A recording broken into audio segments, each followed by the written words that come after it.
The unexpected visitors. The setting sun painted the sky in hues of orange and pink, casting long shadows over the quiet neighborhood.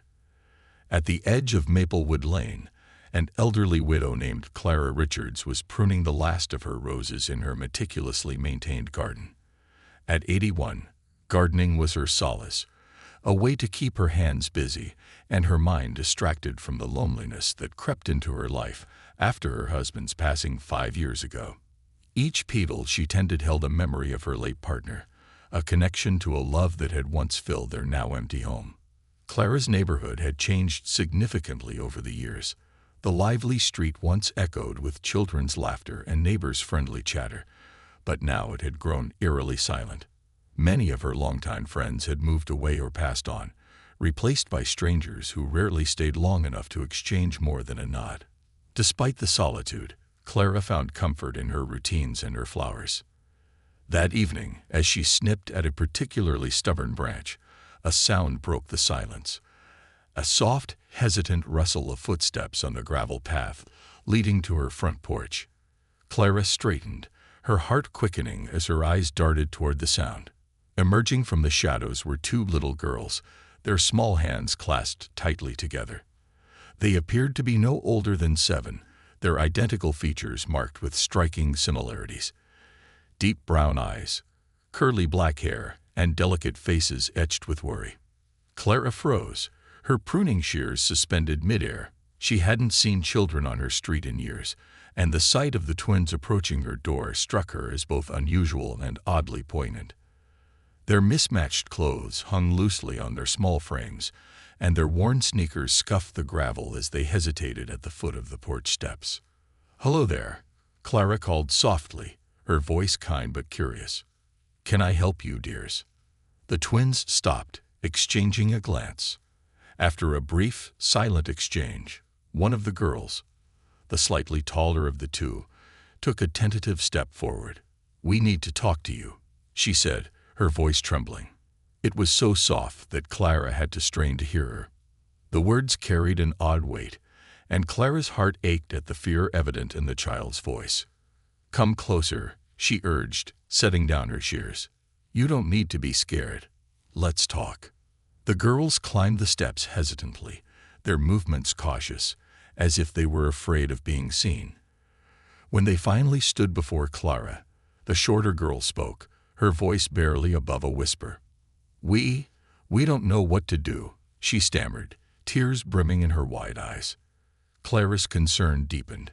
She crouched down to their level, her arthritic knees protesting, and gently placed a hand on the taller girl's shoulder. "It's all right," she said, her tone soothing. "You're safe here. What's wrong?" The taller twin's lip quivered as she tried to form the words. "Our mommy told us to run," she said finally, her voice cracking. "She said, if something bad happened, we should come here. She said you would help." Clara blinked, stunned. "Your mother? Who's your mother?" The shorter girl fidgeted, glancing nervously over her shoulder, as though expecting someone to appear at any moment. "Her name is Angela," she murmured. "She said you were kind. She said you knew her when she was little." Clara's mind reeled, searching her memory for a connection. Angela. The name sounded familiar, but it was buried beneath decades of forgotten moments. Then it clicked. A hazy memory of a lively young girl who used to play in her garden years ago. Angela had been the daughter of a family who'd lived 2 houses down, a bright child who had spent many afternoons picking flowers and listening to Clara's stories about the world. "Angela," Clara repeated, her voice trailing off. "Of course, I remember her. But why would she send you here? What's going on?"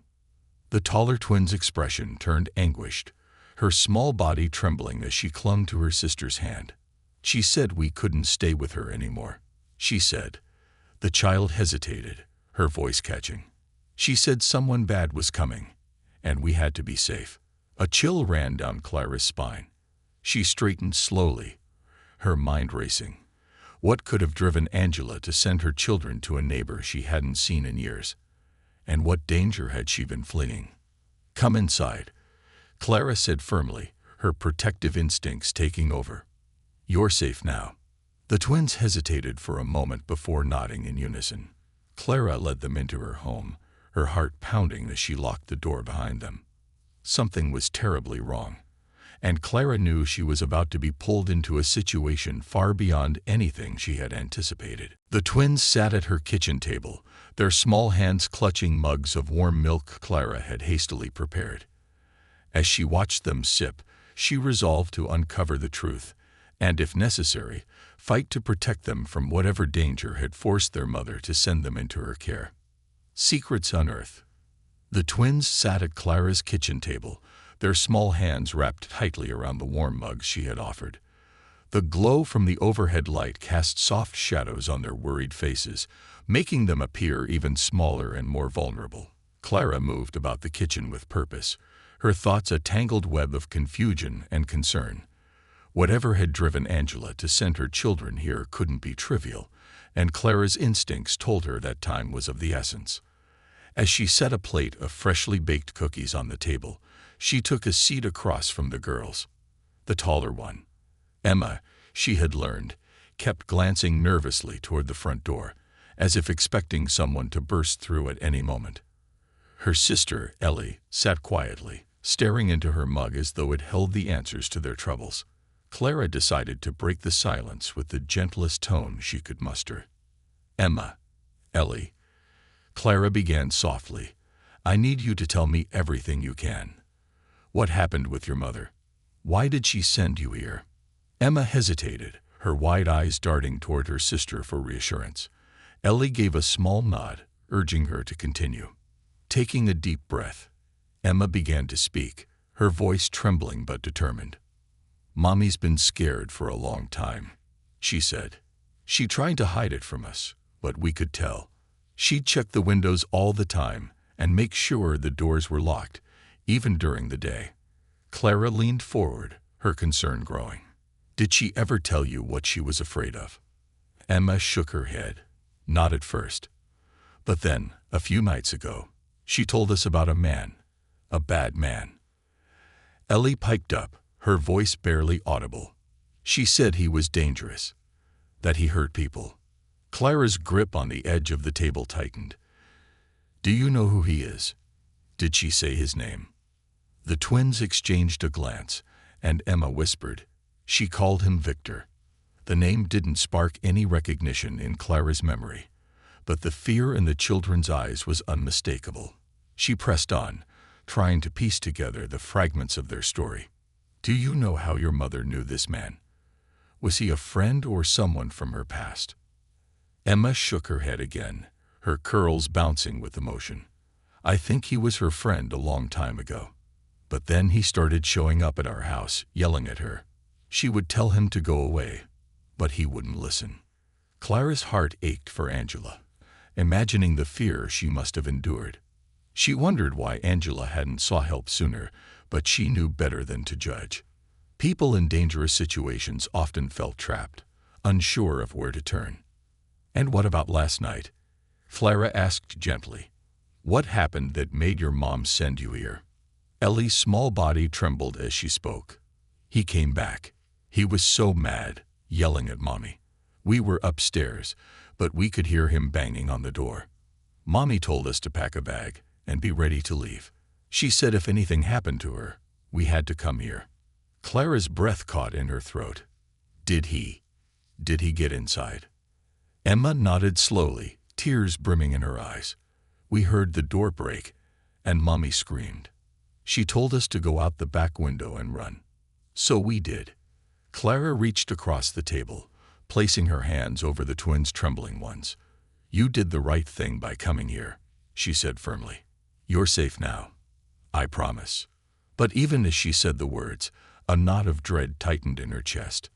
Angela was still out there, possibly in danger, or worse. Clara knew she couldn't sit idly by, but she also had to protect the twins. Her mind raced with the possibilities. Suddenly, a sharp knock at the front door shattered the quiet. The twins froze, their eyes wide with fear. Clara's pulse quickened as she rose from her chair, motioning for the girls to stay put. "Wait here," she whispered, her voice steady despite the storm of nerves inside her. As Clara approached the door, she hesitated, her hand hovering over the lock. "Who is it?" she called, her voice firmer than she felt. "It's Officer Matthews," came the reply, a deep and steady voice. "Ma'am, we're here regarding a report of a disturbance at an address nearby." Clara glanced through the peephole, relief washing over her as she saw two uniformed officers standing on her porch. She unlocked the door and opened it cautiously. "Good evening, officers," Clara said, her voice tight with worry. "I think I know what this is about. Please, come in." The officers exchanged a glance before stepping inside. Clara quickly explained what the twins had told her, leaving out no detail. The officers listened intently, their expressions growing grimmer with every word. "We received a call about a disturbance at their home," Officer Matthews confirmed. "Neighbors reported shouting and what sounded like a struggle. When we arrived, the house was empty, no sign of the mother or anyone else." Clara's stomach churned. "Do you think she's—" She couldn't bring herself to finish the question. "We don't know yet." The younger officer, a woman named Officer Harris, replied gently. "But we'll do everything we can to find her. For now, we need to make sure these girls are safe." Clara nodded, her resolve hardening. "They'll stay here with me. I won't let anything happen to them." Officer Matthews gave her a reassuring nod. "We'll have patrols in the area, and we'll update you as soon as we know more. If you see or hear anything suspicious, don't hesitate to call." As the officers left, Clara locked the door behind them, her heart heavy. She turned back to the twins, who were huddled together at the kitchen table, their eyes filled with questions she didn't have answers to. "It's going to be all right," Clara said, forcing a smile she hoped would comfort them. "We'll figure this out together." But as she sat down beside them, a sense of foreboding crept over her. Somewhere out there, Angela was in danger, and a man named Victor was the cause of it. Clara didn't know what she could do, but she knew one thing for certain. She wouldn't stop until she found out. Shadows of the past. The next morning dawned gray and heavy, with storm clouds rolling across the sky like an omen. Clara woke early, her mind already racing with thoughts of Angela and the twins. She had hardly slept, her dreams filled with fragmented images of Angela as a child, her laughter echoing in Clara's garden. Now that same girl, now a mother, was out there, somewhere, in danger. Clara moved quietly around her kitchen, careful not to wake the twins, who were still asleep on the pull-out couch in her living room. Their small faces looked peaceful in the early morning light, but the shadows under their eyes betrayed the fear and exhaustion they carried. Clara resolved to do whatever it took to protect them. She poured herself a cup of tea and sat at the table, staring at the phone. The police had promised to investigate, but Clara couldn't shake the feeling that she needed to do more. Memories of Angela as a young girl came flooding back, her radiant smile, her endless curiosity. Angela had been a bright spark in Clara's life during those years, a reminder of the joy children could bring. But Angela's family had moved away when she was still young, and Clara had lost touch with them. Clara stood suddenly, the faint memory of Angela's childhood home stirring something in her mind. She grabbed a notebook and began jotting down everything she could remember about Angela's family. Her parents, Louise and Henry, had been kind but distant, often leaving Angela to play on her own. Clara remembered hearing whispers of trouble between them, arguments behind closed doors, and nights when Angela would arrive in her garden with red-rimmed eyes and a shaky smile. "Think, Clara," she muttered to herself, tapping her pen against the notebook. "There must be someone who knows where she might have gone." The sound of soft footsteps behind her pulled her from her thoughts. Clara turned to see Emma standing in the doorway, her small frame silhouetted against the dim light of the hallway. "Good morning, sweetheart," Clara said gently. "Did you sleep well?" Emma nodded, though her expression was far from rested. "Ellie's still sleeping," she whispered, climbing into the chair across from Clara. Clara offered her a warm smile and poured her a glass of milk. Emma, I've been trying to remember some things about your mom from when she was little. Did she ever talk about her family? Or maybe a place she loved to visit? Emma frowned thoughtfully, tracing a finger along the edge of her glass. She used to talk about a lake, she said after a moment. She said it was her favorite place when she was little. She wanted to take us there someday. Clara's heart leaped at the clue. Do you remember what it was called? Emma shook her head. No, but she said it was quiet, and there was a big tree by the water where she used to sit. Clara's mind raced, piecing together the details. A lake with a tree. Angela had once mentioned spending summers at her grandparents' cabin by a lake not far from town. It was a small, secluded place, just the kind of refuge Angela might seek in a moment of desperation. Thank you, Emma, Clara said, her voice filled with determination. You've been very helpful. Emma's eyes brightened slightly, and she gave Clara a small smile before turning her attention back to her milk. With renewed purpose, Clara decided to act. She didn't want to wait for the police to stumble upon Angela's whereabouts. She would go to the lake herself. But first, she needed to ensure the twins would be safe while she was gone. By mid-morning, Clara had called a trusted neighbor, Mrs. Langley, to come and stay with the girls. Mrs. Langley, a kind and no-nonsense retired schoolteacher, arrived with a basket of books and a promise to keep the girls entertained and secure. You be careful, Clara, Mrs. Langley said as Clara pulled on her coat. If that man is as dangerous as you think, you shouldn't be wandering around alone. Clara nodded, appreciating the warning but unwilling to be swayed. I'll be fine. I just need to see if she's there. After a quick hug for the twins, who clung to her with worried expressions, Clara set off in her old but reliable sit-in. The drive to the lake was a little over an hour, and the winding roads through the countryside gave Clara time to think. Memories of Angela's grandparents' cabin surfaced. She had visited once, years ago, during a summer barbecue. It was a charming little place, nestled in a grove of pine trees with a clear view of the lake. If Angela had gone there, it would make sense. As the car climbed a steep hill, Clara felt her nerves tighten. She couldn't predict what she might find. Would Angela be there, safe but scared? Or would Victor have found her first? The cabin came into view just as Clara rounded the final bend. It looked just as she remembered, small, rustic, and surrounded by towering trees. But something felt off. The front door was slightly ajar, swinging lazily in the breeze. Clara's heart pounded as she parked the car and stepped out, her eyes scanning the area for any sign of movement. Angela. She called hesitantly, her voice breaking the eerie silence. No answer came. Clara approached the cabin cautiously, her shoes crunching on the gravel path. She pushed the door open wider, peering inside. The living room was in disarray, furniture overturned, papers scattered across the floor. A cold knot of fear formed in her stomach. Angela. She called again, louder this time. A faint sound reached her ears, a muffled whimper coming from somewhere deeper in the cabin.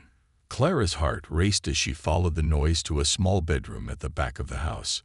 Pushing the door open, Clara froze. Angela was there, huddled in the corner with a blanket wrapped tightly around her. Her face was bruised, and her eyes were red from crying. She looked up at Clara with a mixture of relief and terror. Clara. Angela's voice was hoarse, barely above a whisper.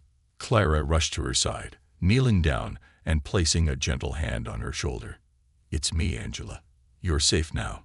Where is he? Is Victor here? Angela shook her head weakly. He left. He said he'd be back. I didn't know where else to go. I thought he wouldn't find me here. Clara's heart broke at the sight of her once vibrant neighbor reduced to such a fragile state. We need to get you out of here, Clara said firmly. You can't stay. Angela hesitated, glancing toward the window as if expecting Victor to appear at any moment. The girls, she murmured. Are they? They're safe, Clara assured her. They're with me. Relief flooded Angela's face, and for the first time, her body relaxed slightly. But Clara knew they didn't have much time. If Victor had found her once, he could find her again. "Come on," Clara urged, helping Angela to her feet. "We're leaving. Right now." Angela nodded, leaning heavily on Clara as they made their way back to the car. But as they reached the front door, Clara's worst fear was realized. The sound of tires crunching on gravel filled the air, and a dark SUV pulled into the driveway. A tall, imposing figure stepped out, his eyes locking onto Clara and Angela with a predatory glare. "Victor." Clara's heart thundered in her chest as she stepped protectively in front of Angela. She didn't know how this would end, but one thing was certain. She wouldn't let Victor win. A face-off in the shadows. Victor's imposing figure loomed in the driveway, his sharp gaze narrowing on Clara and Angela like a predator sizing up its prey.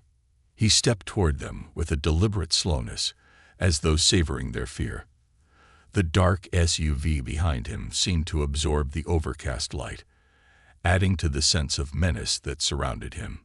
Clara felt her breath hitch. Though she was decades older than the man now approaching, she straightened her posture and stepped further in front of Angela, shielding her neighbor as best she could. Her mind raced for a plan, but all she had was sheer determination and a conviction to protect Angela at all costs. "Well, isn't this a surprise?" Victor said, his voice low and oily, laced with mockery. His sharp features twisted into a cold smile. "I didn't think I'd find a welcoming committee." Clara didn't flinch. She had faced her share of hardships in life, but none quite like this. "You're not welcome here," she said firmly, her voice trembling slightly but carrying the weight of her resolve. "Leave now, or I'll call the police." Victor chuckled, the sound devoid of humor. "The police? And what will they do, ma'am? This is just a misunderstanding. Angela and I are having a little disagreement, that's all." Angela shrank back, gripping Clara's arm tightly. Clara could feel the younger woman trembling, her fear radiating like a pulse. Clara placed a reassuring hand over Angela's, never breaking eye contact with Victor. "I don't know what you've done to her," Clara said, her voice rising. "But it's over. You're not taking another step toward her." Victor's smile vanished, replaced by a scowl. "Listen, old lady, you don't know what you're talking about. Angela belongs to me. She knows that. And so will you." The words sent a chill through Clara, but she held her ground. "She belongs to no one. Now get back in your car and leave, or I swear I'll make sure you regret it." Victor's eyes darkened, and his fists clenched at his sides. He took another step forward, his towering form casting a shadow over the two women. Clara's instincts screamed at her to retreat, but she stood firm, knowing that backing down would only embolden him. Angela's voice, weak but defiant, broke the tense silence. "She's right, Victor. I don't belong to you. I never did. You can't control me anymore." Victor turned his attention to Angela, his expression a mix of rage and disbelief. "You think you can just walk away? After everything I've done for you?" Clara felt a surge of anger rise within her. "Everything you've done for her? You mean terrorizing her and her children? You call that love? You're nothing but a bully, and you've lost." Victor's face twisted with fury, and for a moment, Clara thought he might lunge at her. But before he could act, a sound cut through the tense air, the distant wail of sirens. Clara's heart leaped with relief, though she kept her composure. The police were on their way. Victor glanced toward the road, his jaw tightening as he realized his time was running out. He looked back at Clara and Angela, his face a mask of barely contained rage. "This isn't over," he growled, his voice low and venomous. "You'll regret getting involved." Clara stared him down, her voice steady. "We'll see about that." The sirens grew louder, and Victor took a step back, his eyes darting toward his SUV. With a final glare at Clara and Angela, he turned and stalked toward the vehicle. The engine roared to life, and the SUV sped away just as two police cruisers rounded the bend, their flashing lights illuminating the driveway. Clara felt her knees weaken as the adrenaline began to wear off. She turned to Angela, who looked pale and shaken but somehow steadier than she had before. "It's going to be okay," Clara said softly, wrapping an arm around her. "You're safe now." The officers wasted no time securing the scene. They questioned Clara and Angela thoroughly, taking notes and nodding gravely as the women recounted the events of the day. Angela hesitated at first, her voice faltering as she recounted the abuse she had endured, but Clara's presence gave her the strength to continue. Officer Harris, one of the same officers who had spoken to Clara the day before, knelt down to speak with Angela directly. "You've been incredibly brave," she said, her tone gentle but firm. "But we need to know everything we can about Victor, where he might go, any places he's mentioned. The more we know, the better we can protect you and your children." Angela nodded, her hands twisting nervously in her lap. He doesn't have a permanent address," she said, her voice trembling. "He moves around a lot, staying with people he knows or in cheap motels. He's unpredictable." Officer Harris exchanged a glance with her partner. "We'll put out an alert for his vehicle and keep patrols in the area. In the meantime, we'll make sure you and your children have a safe place to stay." Angela looked at Clara, her eyes filled with gratitude and something else. Determination. "I want to press charges," she said suddenly, her voice stronger than before. "I can't live like this anymore. And I won't let him hurt my girls." Clara's heart swelled with pride. Angela had found her voice, and it was clear she wasn't going to let Victor control her any longer. "We'll stand with you," Clara said, squeezing her hand. "You're not alone in this." By the time the police left, the storm clouds had begun to clear, and the sun broke through, casting a warm golden light over the cabin. Angela and Clara sat together on the porch, the weight of the day still heavy but tempered by a growing sense of hope. "I don't know how to thank you," Angela said, her voice filled with emotion. "You didn't have to do any of this." Clara smiled, her eyes misty. "Of course I did. Your family, Angela. And family takes care of each other." Angela reached over and took Clara's hand, holding it tightly. For the first time in years, she felt a glimmer of peace, a sense that, no matter what lay ahead, she would find the strength to face it. With Clara by her side and the love for her daughters fueling her resolve, she knew she was finally free. But even as they sat in the golden light, Clara's thoughts lingered on Victor's parting words. This isn't over. It was a promise she intended to take seriously. The fight might not be over, but she would ensure that Angela and her family had every tool and every ounce of support to face whatever came next.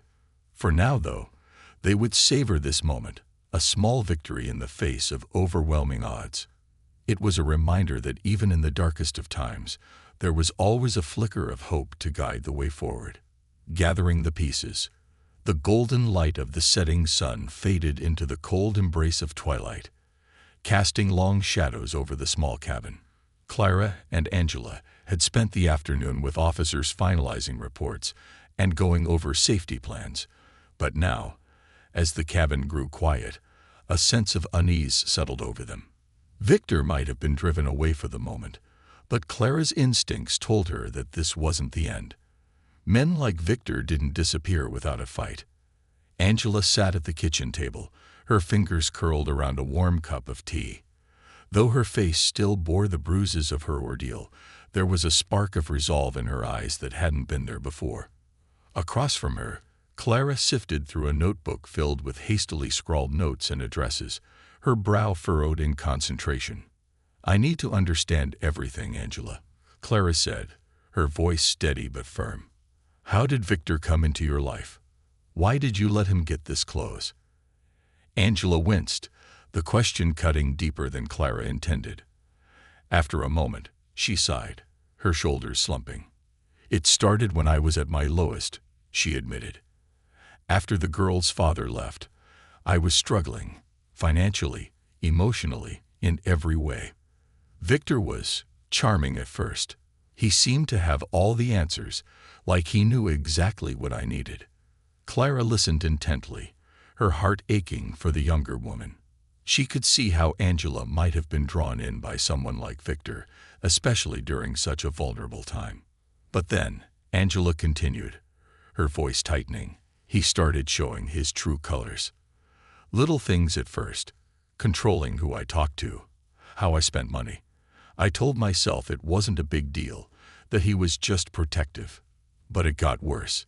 He'd lose his temper over the smallest things, and I was too scared to stand up to him. Clara reached across the table and took Angela's hand. "You're not alone in this anymore," she said softly. "Whatever it takes, we'll make sure he can't hurt you or the girls again." Angela nodded, her grip tightening on Clara's hand. "Thank you," she whispered. As the hours wore on, the two women worked together to piece together a plan. Clara, ever practical, made a list of people who might be able to help.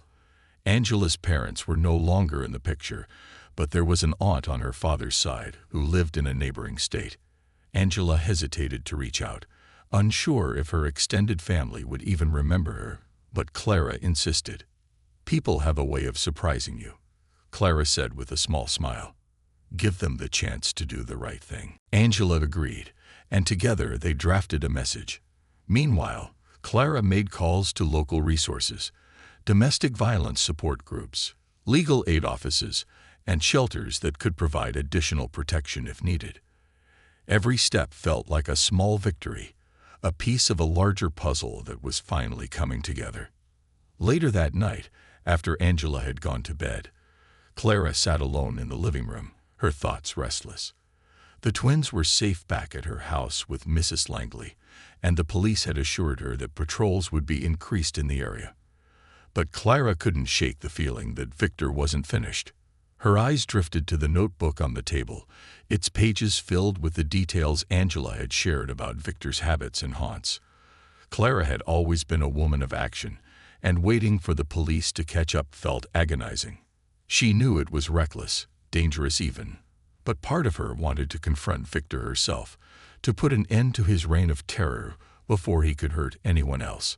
As she mulled over the idea, a sudden noise outside snapped her attention to the window. The faint crunch of gravel underfoot. Her breath hitched, and she moved quietly to the window, peering out into the darkness. A shadow shifted near the edge of the trees, barely visible in the moonlight. Clara's heart raced as she strained to see more. Was it Victor, or had her imagination gotten the better of her? She reached for the phone, ready to call the police, but hesitated.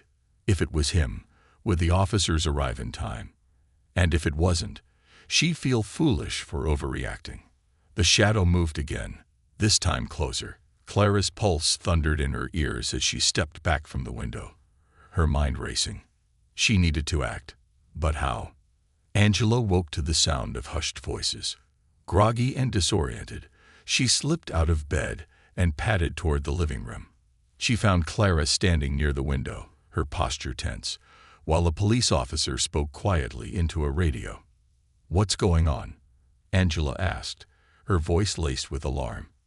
Clara turned, her expression grave. "Someone was outside," she said. "I think it was Victor." Angela's face paled, and she moved closer to Clara, her hands trembling. "What? What do we do?" The officer finished his call and turned to the women. "We're setting up a perimeter," he said. "We've got units on the way. Just stay inside and lock all the doors and windows." Angela nodded, but Clara could see the fear in her eyes. She placed a comforting hand on Angela's shoulder. "It's going to be all right," she said firmly. "He won't get to you, not tonight."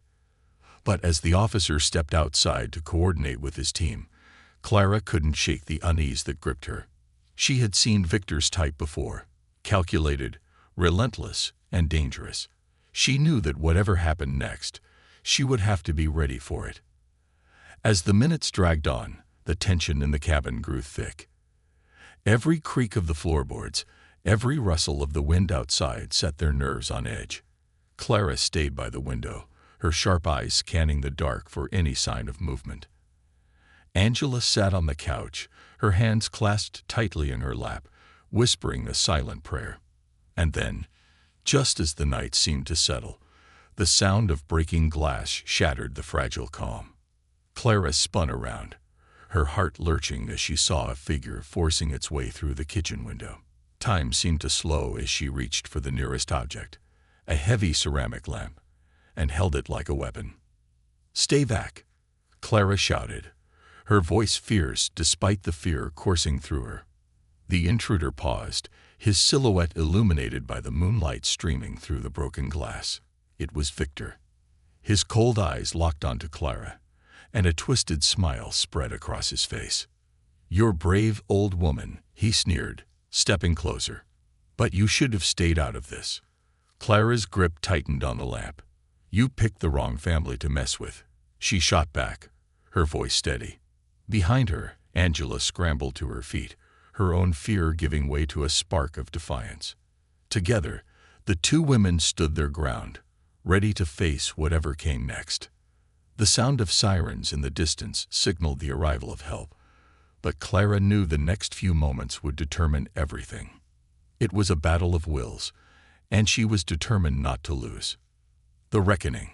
The sirens grew louder, their wails piercing the tension-charged air as Victor's imposing figure filled the broken window frame. His lips curled into a menacing sneer, but Clara stood firm, her grip on the ceramic lamp unwavering. Angela clung to the back of a chair, her knuckles white, as she fought to summon the courage she'd buried for years. For a moment, time seemed frozen, Victor's cruel gaze locking with Clara's defiant one, a storm of fear and resolve swirling between them. Victor climbed through the shattered window with unnerving ease, his movements calculated and deliberate. The broken glass crunched beneath his boots as he straightened, his broad shoulders casting a shadow across the dimly lit kitchen. "This has gone far enough," Victor said, his voice low and dangerous. "You think the cops are going to save you. They can't protect you from me." "Stay where you are," Clara commanded, her voice steady despite the adrenaline coursing through her veins. "The police are on their way. You're out of time, Victor." He laughed coldly, the sound devoid of humor. "You think I'm scared of them. I've dealt with worse than this. You don't know who you're dealing with, lady."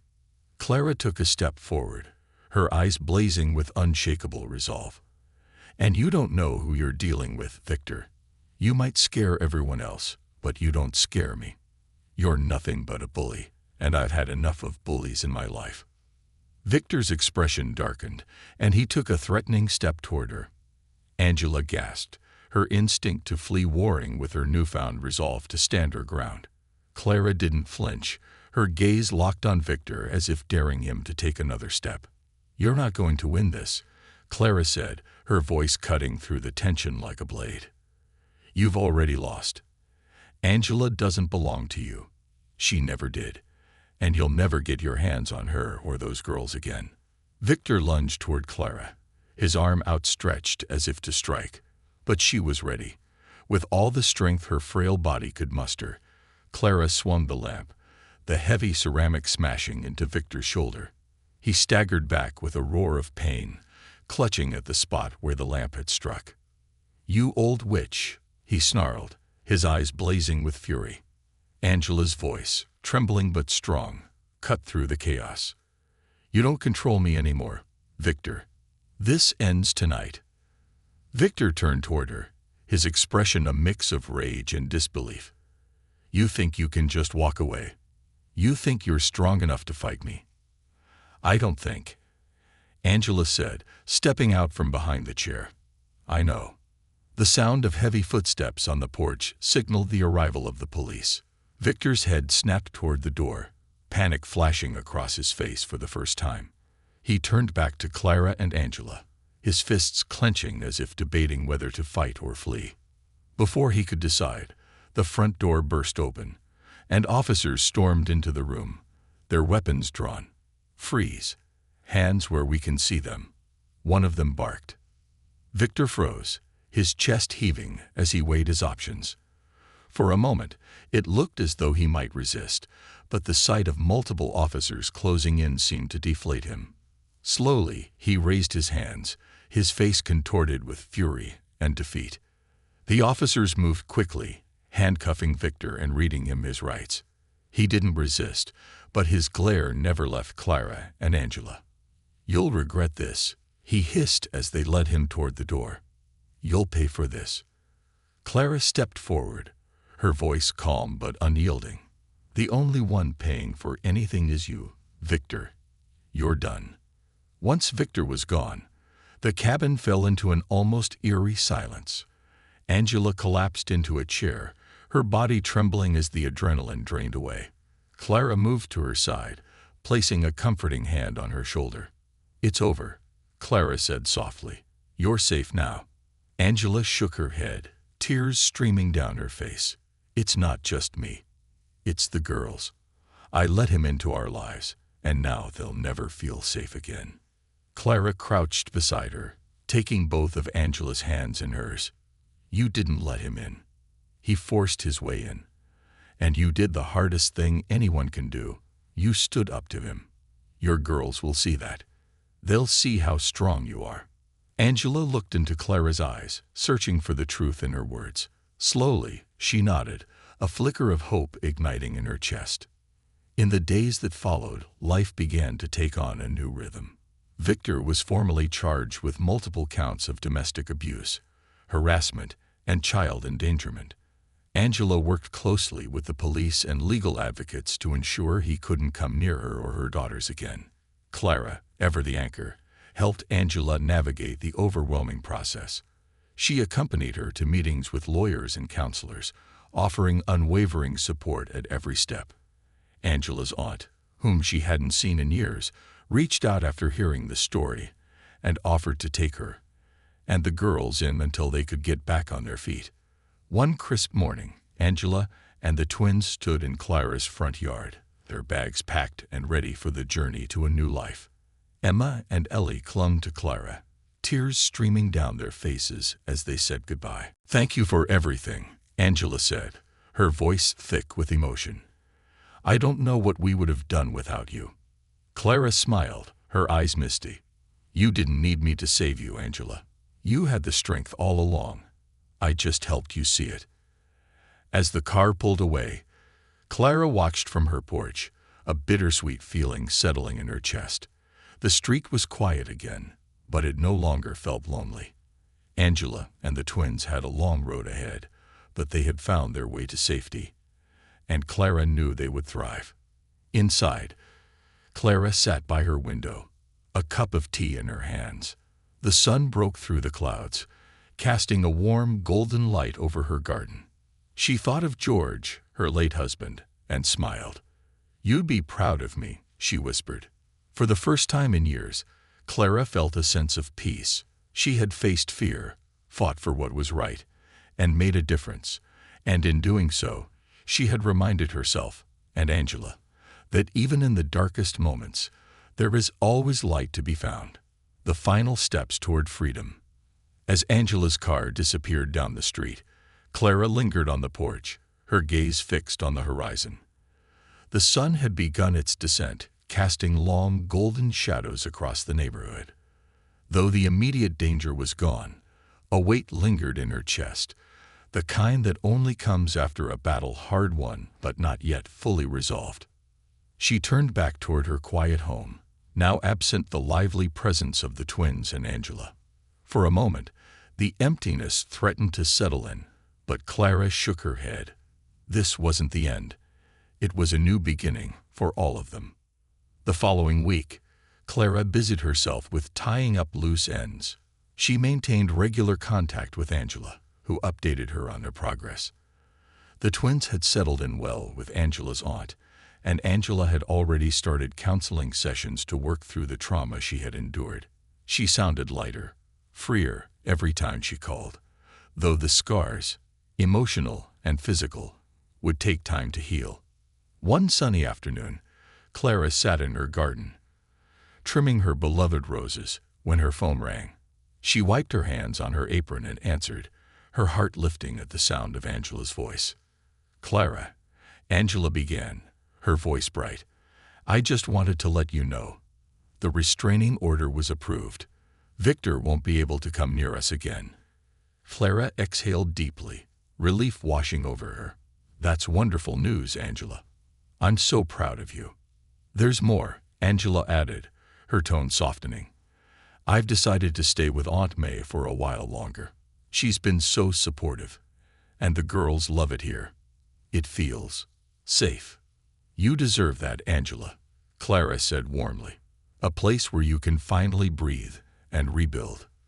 "And it's all because of you," Angela continued. "You didn't just protect us, Clara. You gave me the strength to believe I could protect myself.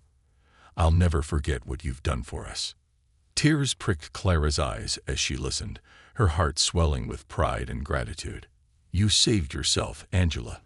I just gave you a little nudge. But hearing you now, I can tell you're going to be just fine." They talked for a while longer, sharing updates and memories, before Angela finally said goodbye. As Clara hung up, she felt a profound sense of fulfillment. Angela and her daughters were on their way to a brighter future, and Clara had played a part in making that possible. The neighborhood was quiet again, but this time, the silence felt different. It wasn't the loneliness of before, but a peaceful stillness, as though the storm that had passed through had left a clearer, calmer sky in its wake. One evening, Clara sat by the window with her tea, gazing out at her garden. The roses swayed gently in the breeze, their vibrant colors glowing in the fading light. She thought of George, of Angela, of the twins, and of the small yet powerful ways one person's actions could ripple outward, touching lives and changing them forever. Her phone buzzed on the table beside her, drawing her attention. It was a message from Angela, a photo of Emma and Ellie, their bright smiles lighting up the screen, holding a handmade card that read, "Thank you, Miss Clara." Clara laughed softly, her heart brimming with joy. She set the phone down and leaned back in her chair, the weight of the past weeks finally lifting. Life had a way of surprising her, even at her age, and she was grateful for every moment of it. As the stars began to twinkle in the night sky, Clara whispered into the quiet room, "You'd be proud, George.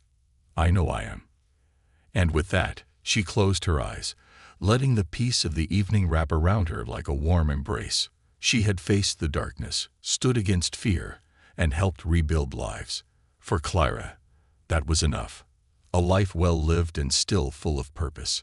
She sipped her tea, content, knowing she had made a difference. For Angela, for the twins, and for herself. The battle was over, and the light had won.